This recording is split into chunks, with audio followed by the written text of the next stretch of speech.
And welcome to another edition of Inquisition Update. My name's Tom Fress, and I'll be your host for the next hour. You're listening to FirstAmendmentRadio.com. Thanks for tuning in. We're going to continue our reading and discussion of the book, The Global Vatican, by former U.S. Ambassador to the Holy See, Francis Rooney, where it is revealed that the papacy controls the kings of the earth, including the President of the United States, no matter who he is.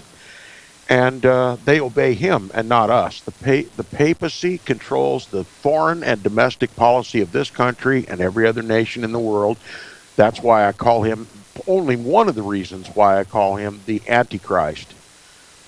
The biblical, historical, and prophetic Antichrist. The papacy is the Antichrist. The papacy is the office of the Antichrist. And every pope that sits on the throne in Rome is the Antichrist, the beast. Now, before we continue, I've made mention in the past that President George W. Bush, broke all records for papal visits. He truly was a servant of the papacy. All told, 6, 7, 8 trips to the Vatican, far more than any president of the United States, without a whimper of protest from the Protestants, who are Protestants in name only, simply because they no longer protest the Antichrist of Rome. This discussion that we're engaged in this book currently describes another one of the many visits that's the President of the United States at the time, George W. Bush, made to see his God in Rome. Yes, his God in Rome. That's what he said in a live television interview with Raymond Arroyo on the Roman Catholic channel EWTN. He called Pope Benedict XVI God. Okay? Nobody protested. But yet he makes another trip on Air Force One, the presidential old nag. She knows her way back to the barn by heart. And no matter where the President of the United States is, all he has to do is board her, kick her in the flanks, roll back on his bedroll, and when he wakes up, his forehead hits the door, the header of the door to the barn. That's right, St. Peter's I describe as a barn. Why? Because that's where the beast lives. In a barn. They call it St. Peter's, but it has nothing to do with St. Peter's. It's the barn where the beast lives. And nobody protests. Beginning at the bottom of page 211 in the book, it says, President Bush touched down in Rome on the evening of June 8th at the end of a 6-country tour that included the G8 summit in Germany, along with stops in Czechoslovakia, Bulgaria, Albania, Poland, and now Italy, all Roman Catholic countries, Roman Catholic governments, Roman Catholic control, Vatican control. And after this grand Catholic tour, George W. Bush landed to see their God in Washington, sorry, Freudian slip there, Rome. And it says, Kathleen and I, this is the wife of the author, Francis Rooney, Kathleen and I went out to Fiumicino Airport to greet President Bush and the First Lady. We stood on the tarmac with the American ambassador to Italy, Ron Spogli, and his wife, Georgia. Also with us was the American ambassador to the United Nations Food and Agriculture Organization, Gadi Vasquez, and his wife, Elaine. 2 high-level representatives from the Vatican, Monsignor Peter Wells, an American from my home state in Oklahoma. Imagine, just as a side here, imagine if your neighbor in Oklahoma or Iowa or Nebraska, wherever you live, your neighbor was the prefect of the papal household or the prefect of the official household of say, Vladimir Putin or Adolf Hitler. You might raise a protest about that, wouldn't you? An American citizen being the housekeeper, the guardian of Vladimir Putin's private residence, or Adolf Hitler's private residence. But nobody protests if we have a local Oklahoman, the householder for the Pope of Rome. You see, nobody sees the difference. Nobody sees the likeness between the papacy or Vladimir Putin or Adolf Hitler. That's what's wrong with Protestantism today. There is a greater evil in this world than Vladimir Putin or Adolf Hitler, and it's the Pope of Rome. But nobody protests.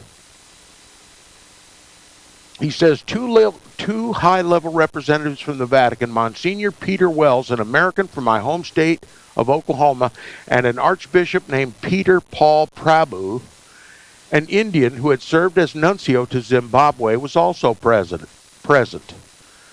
We had not expected Archbishop Prabhu at the airport, but we welcomed his presence as an extra signal of the Vatican's respect and appreciation for the Bush administration.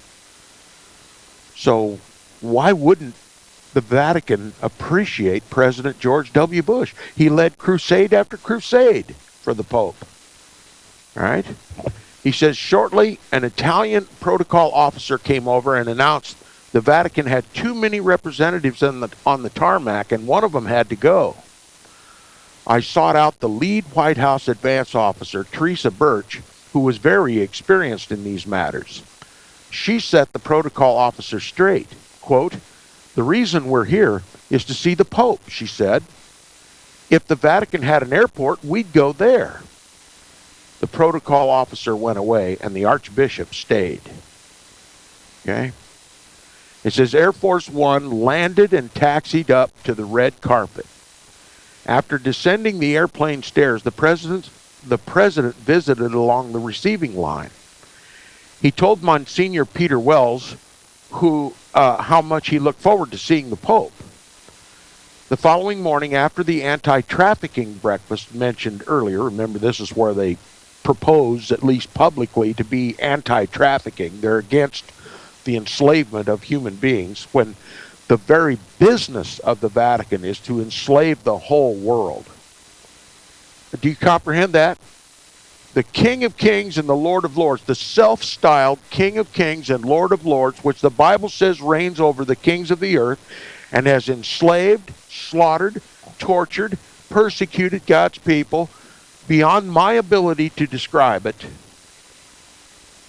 pretends publicly to be against anti-trafficking when in fact he has enslaved the whole stinking world. The whole world wanders after the beast. The whole world is a subject of the Roman Pontiff through the civil law. I want you to see the hypocrisy of the Vatican partaking in anything called anti-slavery, when it is the very base objective, the very foundational objective of the papacy to make slaves of every man, woman, and child on the planet. He says Air Force One landed and taxied up to the red carpet. After descending the airplane stairs, the president visited along the receiving line. He told Monsignor Peter Wells how much he looked forward to seeing the Pope. The following morning, after the anti-trafficking breakfast mentioned earlier, Kathleen and I went to meet President and Mrs. Bush at the Quirinale, one of the palaces of the popes. More than 30 of them had lived there between the 16th and the 19th century, and now the residence of the Italian president. That's right, the Italian president lives in the Pope's hand-me-down. He says President Bush finished his meeting with the president of Italy. Then we rode in a motorcade with the president and Mrs. Bush to the Vatican. Normally, this would be a quick drive, even in the usual bustling Italian traffic. Now, the roads were closed to other traffic as we sped, but our route was long and circuitous. no doubt for security reasons. The ride was a unique opportunity for us to visit with the Bushes. One topic we discussed was reasonable, comprehensive immigration reform in the United States. Now, what's reasonable and comprehensive immigration reform from the Vatican's point of view? Open borders. Open borders. That is, open to invasion from Roman Catholic South and Central America and Mexico. It's almost entirely Roman Catholic. The Vatican wants to Catholicize the United States. The Vatican wants to make Protestantism, what little is left of it in this country, an extreme minority. The Pope knows that every Roman Catholic that comes across our border has equal power in the voting booth with every non-protesting Protestant. And when they get control, and they already have control of Washington, D.C., as this book clearly demonstrates, Protestantism will be no threat, even if it raises its head out of the grave. It's the forced Catholicization of Protestant America. The papacy has eliminated the borders of every country. The world has become a global village for the Pope. Our Constitution has been destroyed. Our borders have been blurred. And now, as a culture, which is defined by our religion, is being destroyed and replaced by Roman Catholicism. And there are going to be so many colored people, so many different languages, so many different ethnic and religious examples in this country as to make Protestantism absolutely powerless. Confusion is what the papacy sees as the solution for the United States of America, because what Rome has in store for the United States of America is to make sure that Protestantism never wakes up. And if there's any threat at all that Protestantism could be revived in this country, it will be so outnumbered, so marginalized, so demonized as to make it inconsequential. That's why the borders are open. That's what comprehensive immigration means to the papacy. All right. One topic we discussed was reasonable, comprehensive immigration reform in the United States, which the president had worked hard to accomplish, and which remains, in my opinion, says the author, both a practical necessity and a significant human rights issue. Now, what is the human rights issue that Rooney and the president are most concerned about? Well, you see, Protestant USA, which has Jesus Christ as their king, was blessed. It was powerful. It was righteous. And a world superpower. Rome doesn't like that. So Rome has decided through official, globally read and preached encyclicals, Rerum Novarum and among others, Rerum Novarum and Caritas in Veritate, which literally proclaim the Pope to be the world's Robin Hood, to take from the rich and give to the poor. And you heard even Ross Perot talking when he was talking about the free trade agreements and all back when he was running for president years and years ago now. He talked about that giant sucking sound of America's wealth leaving this country if these foreign policy trade agreements were passed. And he was absolutely right. Your wealth is being redistributed among the world, and not because of any politics in Washington, D.C., but because the politicians in Washington, D.C. are administrating the laws promulgated through the papal encyclicals Rerum Novarum and Caritas in Veritate. Your job has been lost to third world countries, Roman Catholic countries, in order to destroy what little is left of Protestant America. And no one's going to close the borders with Mexico, Central, and South America, at least not until there becomes at least a modicum of Protestantism in this country. Those who recognize who is the beast of the Bible, who recognize and proclaim unequivocally who is the Antichrist of the Bible, the papacy. Those who can effectively point their finger at the politicians in Washington, D.C. and say, now we know who you serve. We know you don't serve us. What we've never known is who it is you really serve. And now we know. The Antichrist of the Bible. And that means you have no authority over us because we worship and obey Christ and Him only. And your entire politics and all the laws that you've passed, while we knew they were in violation of God's holy, eternal, and immutable law, now we know whose laws they are. And now we're going to protest. That's the hope that Protestantism will be revived in this country. The greatest revival this country has ever seen is the revival of Protestantism. If there's any hope for America, it involves a complete revival of Protestantism. Okay? That's when you'll discover that all the history of the Carroll family is inconsequential. Yes, we know how they helped make America Catholic, but we're not done yet, and neither is Jesus Christ. All right? We put the papacy back in the box in the 1500s. We can do it again. When the truth is widely known and preached, the papacy trembles in fear. And so do the politicians in Washington, D.C.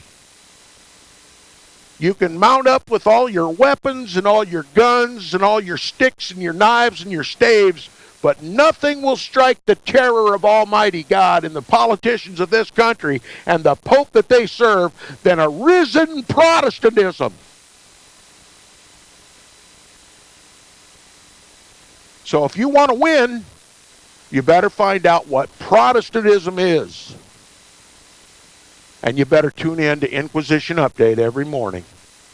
And bless God, even though he's not the prettiest boy on the planet, and he screams too much, and he's got a bad bedside temper, at least he's telling the truth.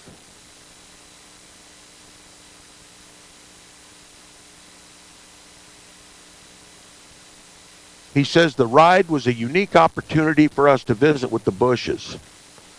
One topic we discussed was reasonable, comprehensive immigration reform in the United States, which the president had worked hard to accomplish. What did he accomplish? Open borders. The prosecution of any righteous border official to stop these Roman Catholic Mexicans from coming into this country. Those are the ones who were put on trial under the Bush administration. What did he accomplish? He accomplished the opening of the United States borders to Catholicize the United States. He says, I also took the opportunity to brief him, that is the president, on the Vatican.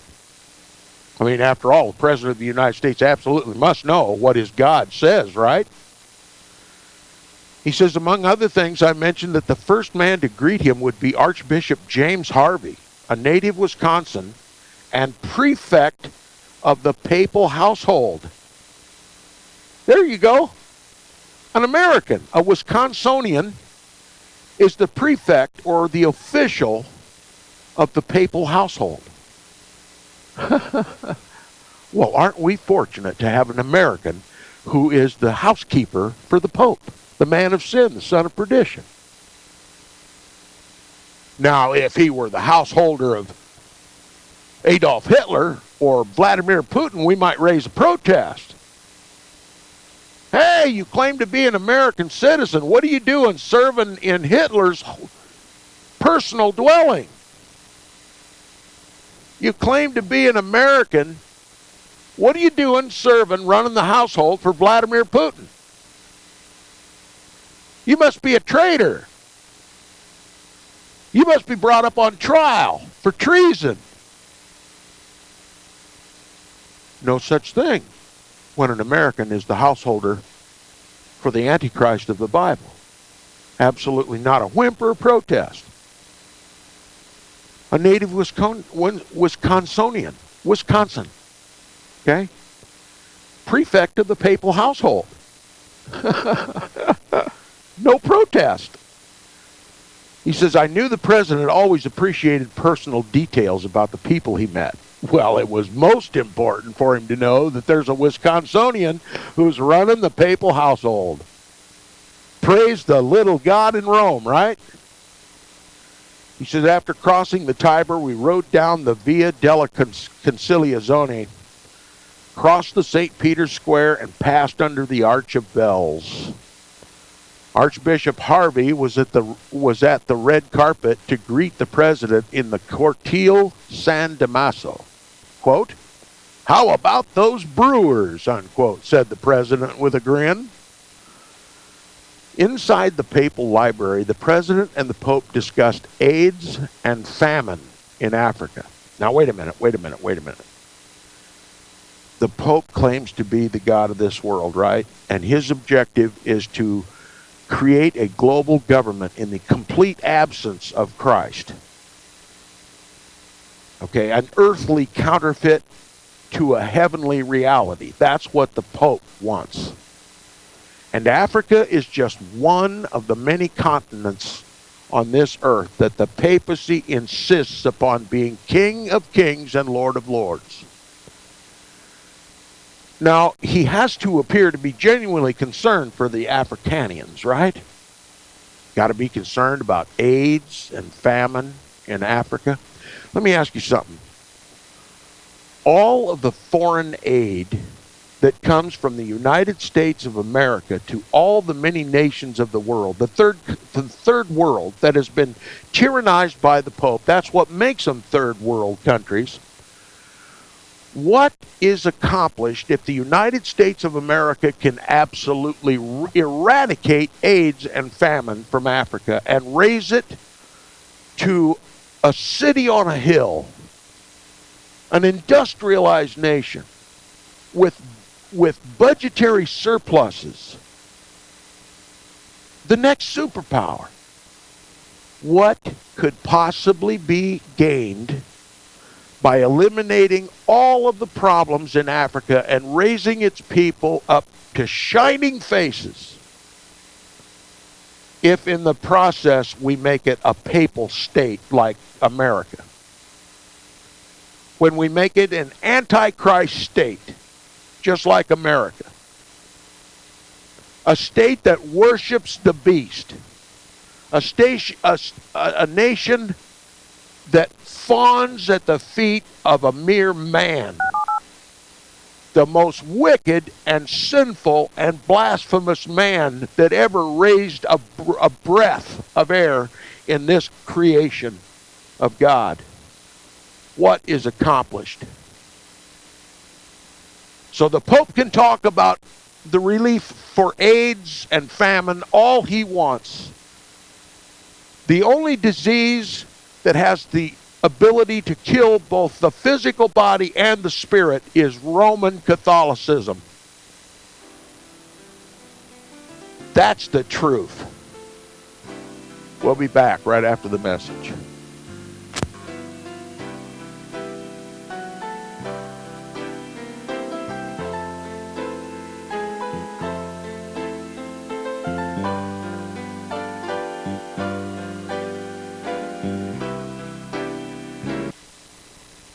I pledge allegiance to the King of Kings, and to his kingdom come, on earth as it is in heaven. One holy nation, under our Heavenly Father, grace, mercy, justice for all.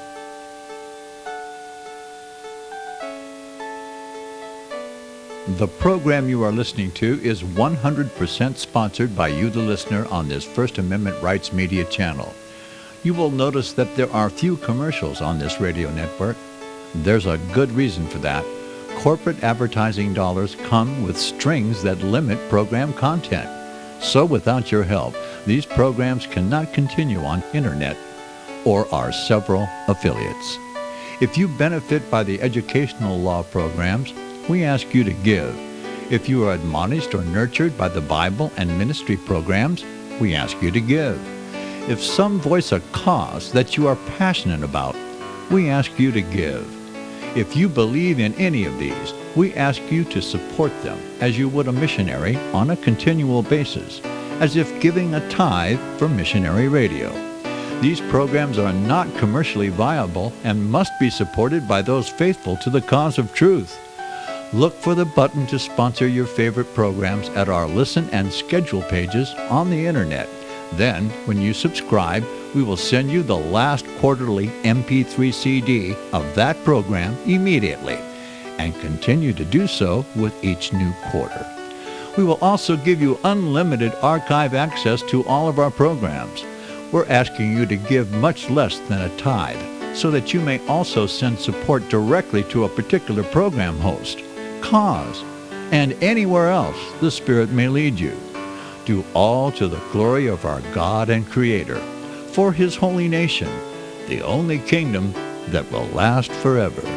Thank you for listening.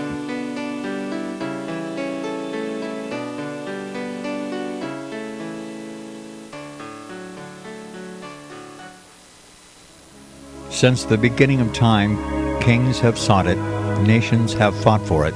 It has been traded, it has been borrowed, it has been purchased, it has been stolen. There's a reason for it.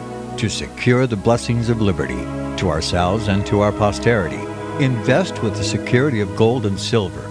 Call Discount Gold and Silver Trading at 1-800-375-4188 or visit discountgoldandsilvertrading.net. Listen to Financial Survival with your host, Melody Cedarstrom, right here on FirstAmendmentRadio.com at 4 p.m. Eastern or 1 p.m. Pacific Time. Visit DiscountGoldandSilverTrading.net or call Discount Gold and Silver Trading at 1-800-375-4188. Toll free, 1-800-375-4188.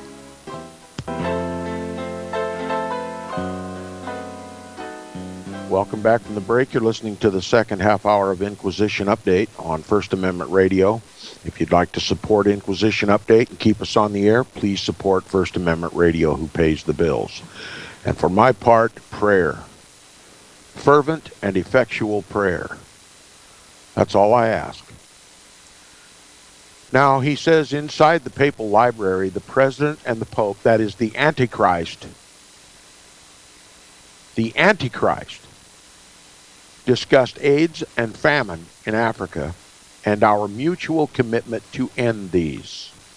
And I will finish the sentence. And to spread papal rule all over that continent. Antichrist rule all over that continent. Yeah, we're going to do our best to cure AIDS and famine in Africa so that we have healthy Africanians to bow down and worship the beast. That's the rest of the sentence. Now he says they also addressed immigration. I've already talked about that. They discussed immigration, all right. And of course, Iraq. You can bet they discussed Iraq and how successful that crusade was. It says the Pope expressing his concerns about the treatment of Christians inside that country. That's right. Now that the Crusaders have vanquished Iraq and eradicated any possible hope that anybody might receive Jesus Christ,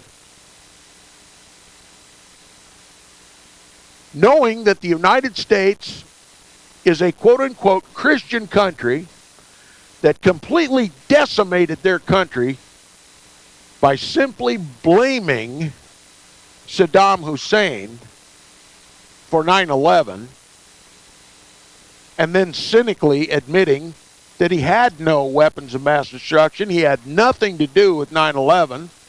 And since the American people won't protest, he got by with it.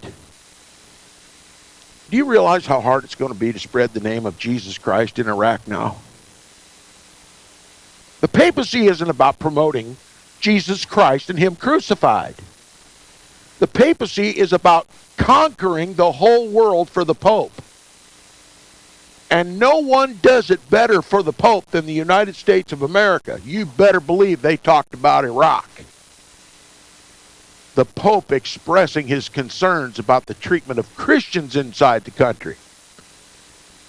You realize what fate lies for anyone who calls himself a Christian in Iraq? Slaughter, persecution, suspicion, and certainly no love at all for Jesus Christ. Thank you very much, Mr. President. Thank you very much, Mr. Antichrist. Your crusade was successful. Jesus Christ will be completely repudiated and hated in Iraq.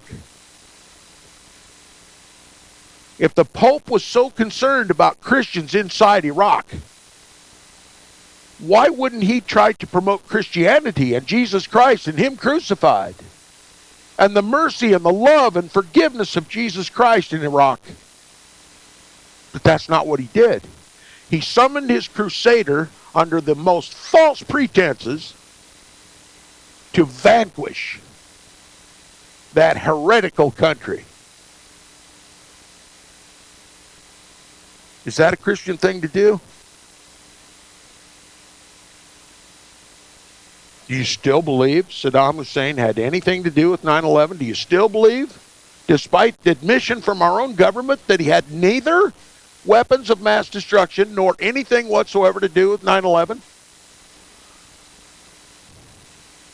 Blatantly admitted by our own government. Are you still going to hang on to the lies? Yeah, you're going to hang on to the lies, because I'll tell you what, because if you believe the truth, the admitted truth, you could have nothing but disdain for this Antichrist government. And you rely too much on the government. You rely on the government for your occupational license, your marriage license, your Social Security check, your insurance benefits, your health care, everything. You've been made to love your God in Washington so much that you would never even admit the truth, even if it slapped you in the face, because you've got too much at stake. You've invested too much already to back out now. You see how you're enslaved? You're bought with a price. Not the blood of Jesus Christ. You're bought with the price of taxpayer money. You've subscribed to that magazine so long and believed its tripe so long that to repudiate it now, you'd mark yourself a fool. Real difficult thing to do. Well, that's what Inquisition Update did. And I'm admitting it right here on the radio for everybody to see that life goes on after you admit being a fool all your life. A papal slave all your life. Professing Jesus Christ with your mouth and serving Antichrist with every other member of your body. I'm confessing it right now before the whole world. And I'm a better man, a better Christian, and a better representative of Jesus Christ than I've ever been in my life. And I don't need their Social Security. There's no security in Antichrist. I don't need their licenses. Abraham never had a license to get married. Abraham never had a license to travel. He was never required to have one. Only I am required to have one, because I serve the beast. No more. I will not be a slave to Rome or his papal government in Washington, D.C. I'm a citizen, a card-carrying citizen of the kingdom of heaven. I need no other citizenship. And I need no other strength. I need no other help than Christ. And if I walk out of this system, lock, stock, and barrel, and have to live off the land, I'd rather die of famine than die of shame. So we can worry about AIDS and famine in Africa. We can pay our tax dollars to alleviate the pain of AIDS and famine in Africa while we starve to death spiritually in this country. Not me. Not anymore. The Pope expressed his concerns about the treatment of Christians inside the country. If he had any love for Christians, he'd have never waged the crusades against the Albigensians and the Waldensians and the Paulicians and the Lollards and the Hussites and the Protestants.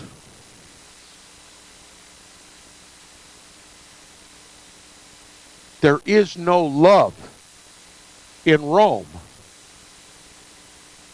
Only perdition.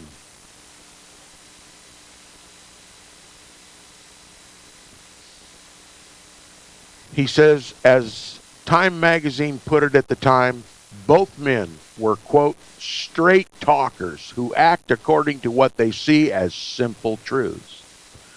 That's right. The Antichrist of the Bible and his faithful servant George W. Bush were straight talkers. And they acted according to what they see as simple truths. It would take me too long to elaborate all those simple truths, but you'll find them all in the Bible denounced. He says, after about 45 minutes, a longer than customary papal visit. If you get 45 minutes of face-to-face time with the Pope, the Antichrist of the Bible, man, you've broken the records. Okay? After about almost 45 minutes, a longer than customary papal visit, we went in the library and the president introduced the American delegation to Benedict XVI. He and the Pope then exchanged gifts. Now listen to this one. Pope Benedict gave the president a 17th century etching of St. Peter's Square. That is the barn that I discussed where the beast lives. Yeah, he got a 17th century etching of that horror of horrors. I'll bet he treasures it with all of his heart. Now listen to this one. This one's going to blow your mind. President Bush gave the Pope a walking stick engraved with the 10 Commandments, carved and hand-painted by a former homeless man in Dallas named Roosevelt Wilkerson. Have you read the 10 Commandments lately? Let me talk just a minute about the first 4. They obviously were included. Hopefully they were included on this man's walking stick. The first one goes something like this. I am the God of heaven that brought thee out of the land of Egypt, out of the house of bondage. Thou shalt have no other gods before me. Yet President Bush calls the Pope God, calls him Holy Father, calls him Most Holy Father. The whole world calls the Pope Holy Father and Most Holy Father. How about the second one? It's like this. Thou shalt not make unto thee any graven image, or any likeness of anything that is in the heavens above, or the earth beneath. Thou shalt not bow down to them, nor serve them. For I, the Lord thy God, am a jealous God, visiting the iniquity of the fathers upon the children, to the third and fourth generation of them that hate me, and showing mercy to the thousands of them that love me and keep my commandments. My commandments. And the Roman Catholic Church is nothing but a church of idolatry. Stone, silver, gold, paintings, images, idols. Everywhere you look in the barn, there are images and idols. And the greatest image of all is a sinful, wicked creation the world calls the Pope. A mere man. Do you know a statue or an image or an idol or a painting, they can't sin. It's impossible for them to sin. Bad enough that they bow down and worship those sickening images and idols, fashioned with their own hands. I mean, you talk about imbecilic. Now you know why God gets so enraged when a man bows down and worships an image and idol. Where is his image? Where is his rage focused now?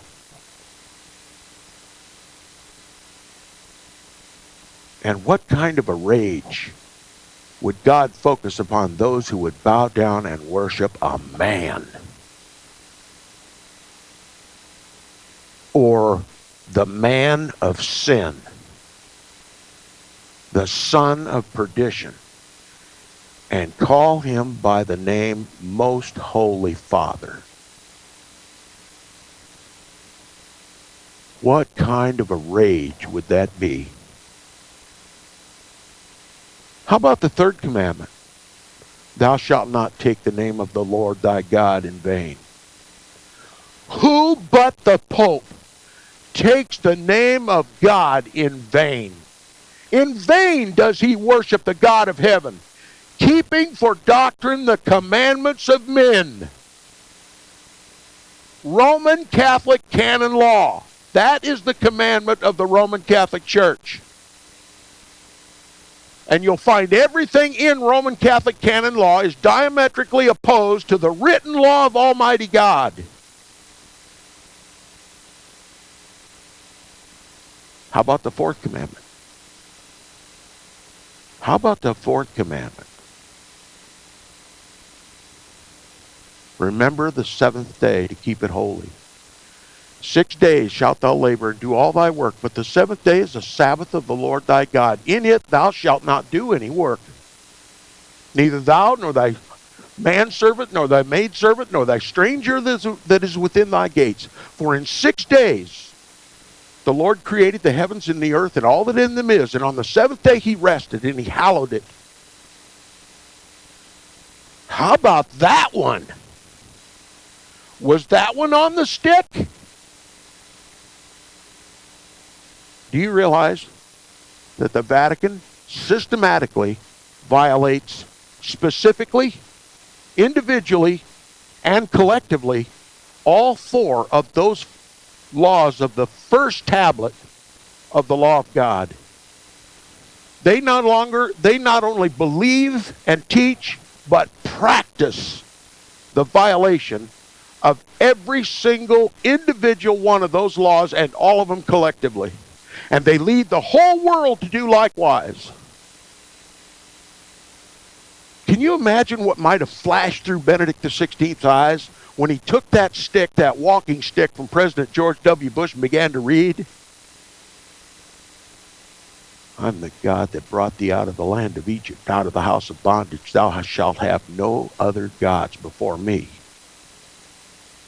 And you call yourself the vicar of Christ, the Holy Father, the Most Holy Father?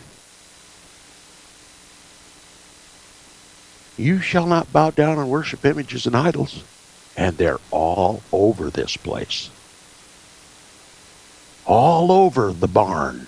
Everywhere you look.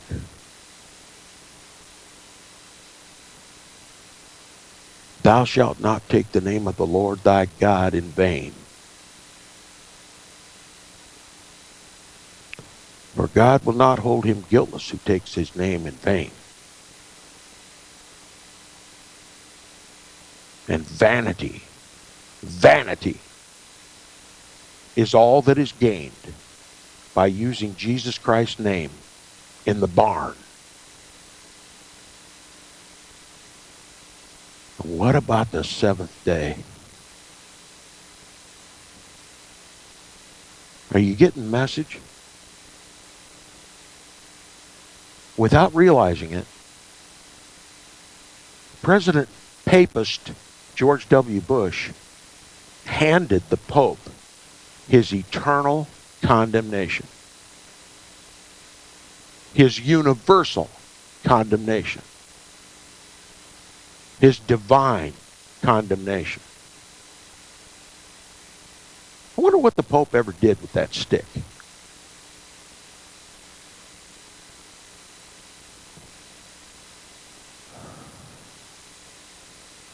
Here's something else you need to know about God's law. In Romans chapter 13, you hear so much about Romans chapter 13 these days in the churches where they tell you you're supposed to obey the civil power.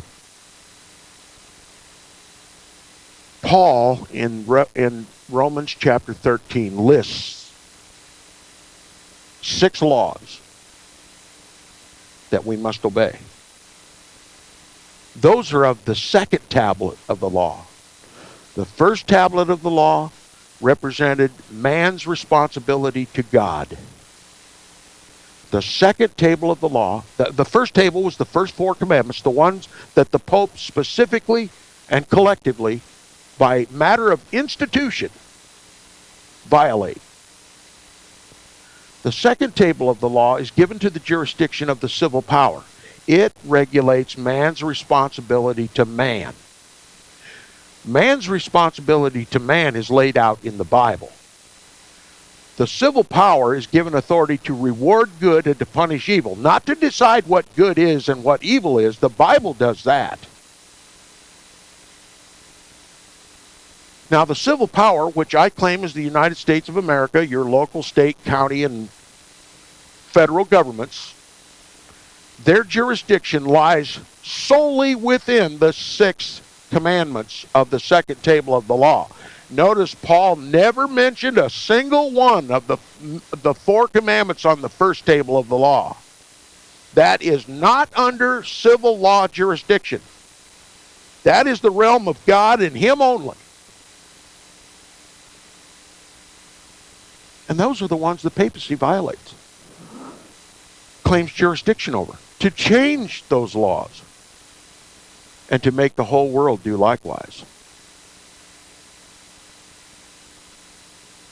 We're to obey the civil power and obey the laws of the second table of the law.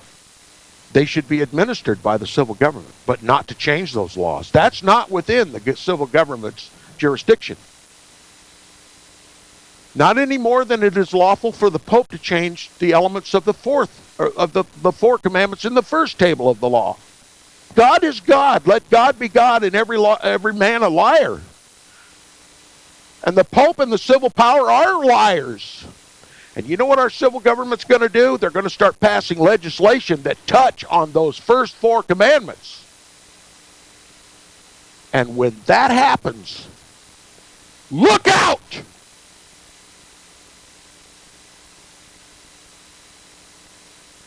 We won't need a Protestant Reformation to correct this government. God will do it Himself. If the civil powers of this country, federal, state, local, county, begin to touch God's laws in the first table of the law, look out!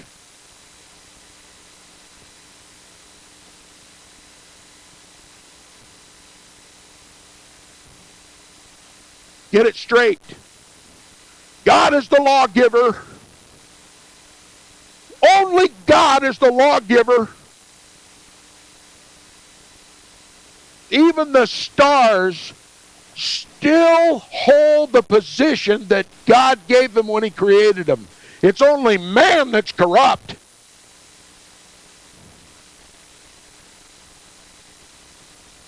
And if you sit by without a protest, when the government begins to touch the first table of the law, you've marked yourself.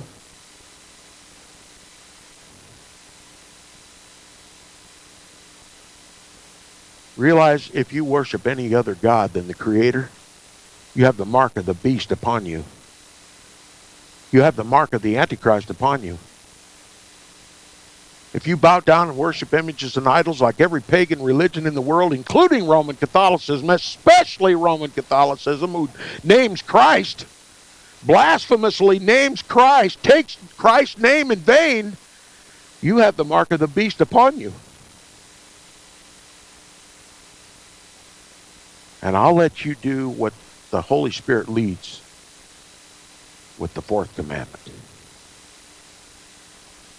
That's right, President George W. Bush, a papist, a servant of the Antichrist, even God can use to remind the Pope just who he really is. A walking stick made by a homeless man, condemned forever the papacy and President George W. Bush. Praise the name of the Lord.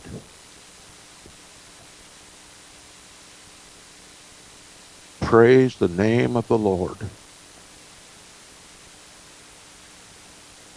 A walking stick made by a homeless man. Let the wisdom of the simple confound the wise.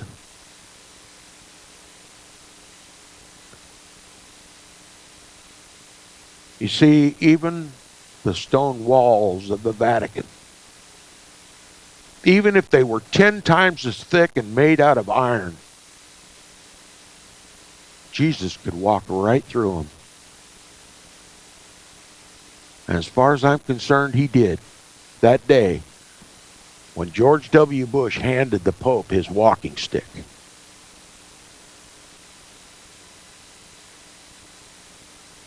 I would love to have been a little mouse in the corner to see all that.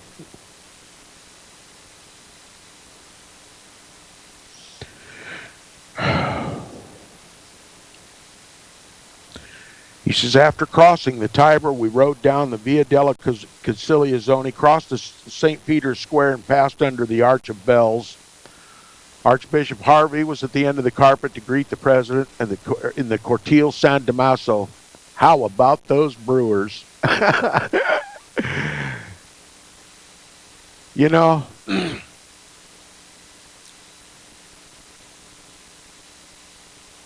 what do you think? What do you think about the President of the United States visiting the man of sin?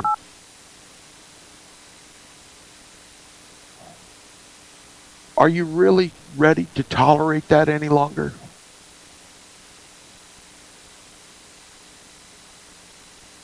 How long should we tolerate that abuse?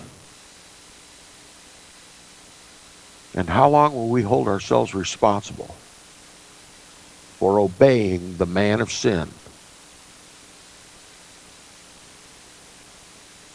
and not taking a stand for the Creator, the lawgiver?